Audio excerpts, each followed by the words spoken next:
spread across the regions to monitor every race and bring it to you. We'll be joining them in a short while.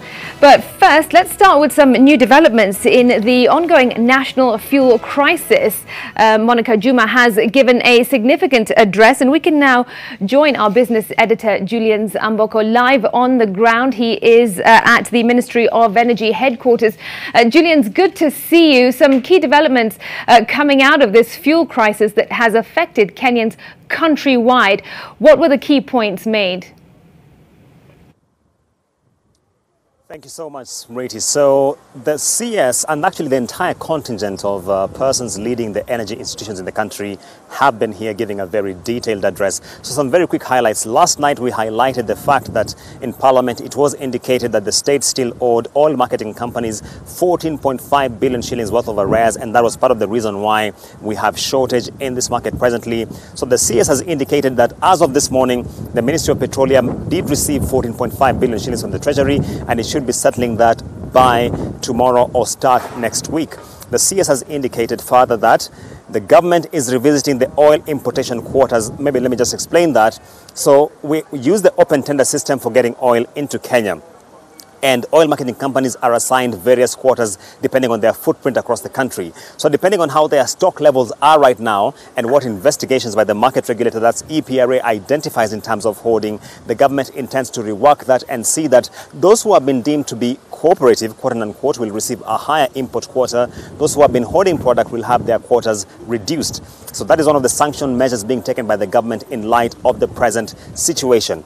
The government has further called upon fuel servicing stations to operate 24 hours in a bid to address the queues, and they are working with the Ministry of Internal Security to ensure that there is provision of security, because there have been concerns around attacks at petrol stations thus far. The government also has indicated that it is taking steps to strengthen the National Oil Corporation. You'll remember that based on the numbers we saw from Parliament yesterday, it only commands 1.8% share of the market, and yet that is the government fuel service station, and therefore it cannot play the role of a strategic reserve in situations such as this where we have a shock in the market. But for more detail on what CS Monica Juma said, take a listen to this bite. Kenyans, as well as I did last week, to desist from making extra-normal bulk purchases of petroleum at this time.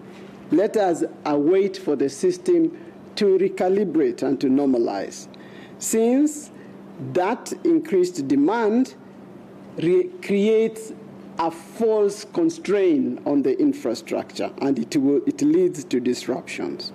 There is more than sufficient supply to meet our normal demand, and there can never be enough supply to meet hoarding.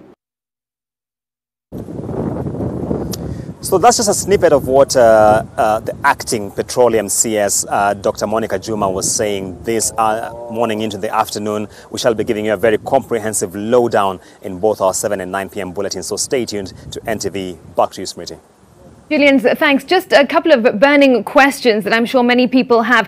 One, any indication now if there's going to be a change in the cost of fuel for Kenyans? Are we going to have to pay more?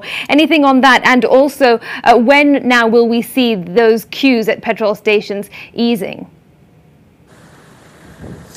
Good questions you're asking there, Smriti. So on the first one, very quickly, the EPRA, this is the 14th of April, and you know by law, the 14th of every month, the EPRA revises the pump prices. So we were just here with the Director General of the Energy and Petroleum Regulatory Authority, but he could not make his pronouncement here because this was largely a policy discussion. He's supposed to issue his statement from their offices in Upper Hill. So we're supposed to be living here, actually heading to Upper Hill to get that statement in terms of the changes in pump prices. As far as the queues are concerned, let me tell you, the CS has told us within 72 hours, but we have had this before from the PS of petroleum. So until we see it happening, Smriti, we cannot take you to the bank. All right, Julian, thanks very much.